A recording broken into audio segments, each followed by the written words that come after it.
ഒരു താരത്തെ മാത്രം കണ്ടുകൊണ്ട് വേൾഡ് കപ്പ് പോലുള്ള വേദിയിലേക്ക് പോകുന്നത് നല്ല കാര്യമല്ല. ബ്രസീൽ ഇതിഹാസം കഫുവിൻ്റെ വാക്കുകളാണ്. അതായത് നെയ്മർ ജൂനിയറെ കുറിച്ച് അദ്ദേഹം സംസാരിച്ചതാണ്. കഴിഞ്ഞ 14 വർഷമായിട്ട് നെയ്മർ ജൂനിയർ അല്ലാതെ വേറെ ആരുണ്ട് ബ്രസീലിന് എന്ന്.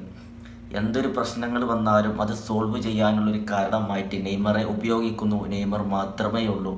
കഴിഞ്ഞ 14 വർഷമായിട്ട് ആ ഒരു താരമല്ലാതെ, നെയ്മർ ജൂനിയർ അല്ലാതെ വേറെ ആരാണ് ബ്രസീലിന് ഉള്ളത്?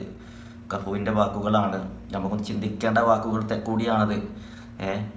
എന്തൊരു പ്രശ്നങ്ങളുണ്ടെങ്കിലും നെയ്മറെ മാത്രമാണ് അതിന് ഉപയോഗിക്കുന്നത്. അദ്ദേഹം മാത്രമേ ഉള്ളൂ. ഒരു പക്ഷേ അദ്ദേഹം പറയുന്നതെല്ലാം കറക്റ്റാണ്. നെയ്മറെ പോലുള്ളൊരു താരത്തെ, അല്ലെങ്കിൽ ഒരു താരത്തെ എന്നും ആണെങ്കിൽ നമുക്ക് പറയാം. അത് നെയ്മറോ അല്ലെങ്കിൽ വേറെ ഏതെങ്കിലും ടീമിലെയോ ഒരു താരം ആയിക്കോട്ടെ, ഒരു താരത്തിന് മാത്രം പ്രതീക്ഷിച്ചാണ് ഒരു വലിയൊരു വേദിയിലേക്ക് പോകുന്നത് അത്ര ബുദ്ധിപരമായിട്ടുള്ളൊരു നീക്കമല്ല. പ്രത്യേകിച്ച് ബ്രസീലിൻ്റെ സൈഡിൽ നിന്ന് നെയ്മറിൻ്റെ കാര്യം എടുക്കുകയാണെന്നുണ്ടെങ്കിൽ. കാരണം നിരന്തരമായിട്ട് പരിക്കുകളാണ്. അദ്ദേഹം ഒരു മത്സരം, ഒരു ടൂർണമെൻറ്റ് ഫുള്ളായിട്ട് കളിക്കുമോ എന്നുള്ളതാണ് പോട്ടെ, ഒരു മത്സരം പോലും ഫുള്ളാക്കാൻ അദ്ദേഹത്തെ കൊണ്ട് കഴിയുമോ എന്നുള്ളത് ഇപ്പോഴത്തെ കണ്ടീഷനിൽ സംശയമാണ് അല്ലേ. റിക്കവറായിട്ടുണ്ട് പൂർണ്ണമായിട്ടും. ഇപ്പോൾ കളത്തിലേക്ക് തിരിച്ചു വരും. മാർച്ചിൽ ബ്രസീലിൻ്റെ അടുത്ത വേൾഡ് കപ്പ് ക്വാളിഫയർ മത്സരങ്ങൾ കൊളംബിയ, അർജന്റീനയ്ക്കെതിരെ കളിക്കാൻ ഒരു 99% ചാൻസ് ഉണ്ട്.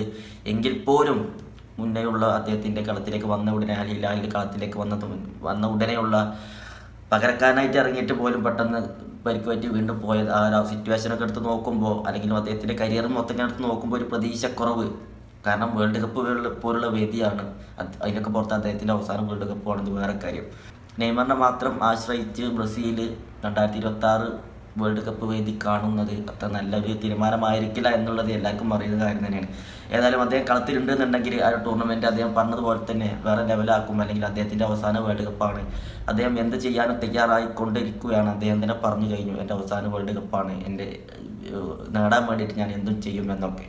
ഏതായാലും ഇപ്പോൾ കഫു പറഞ്ഞിട്ടാണ് നെയ്മർ അല്ലാതെ കഴിഞ്ഞ 14 വർഷമായിട്ട് ബ്രസീലിന് വേറൊരു ഐഡിയൽ താരമില്ല. എന്തിനും അദ്ദേഹത്തെയാണ് ആശ്രയിക്കുന്നത്. വേൾഡ് കപ്പ് പോലുള്ള വേദിയിലേക്ക് ഒരു താരത്തെ മാത്രം കരുതി പോകുന്നത് അത്ര നല്ല കാര്യമല്ല. വേൾഡ് കപ്പ് നേടാൻ കഴിയില്ല എന്നാണ് അദ്ദേഹം പറഞ്ഞത്.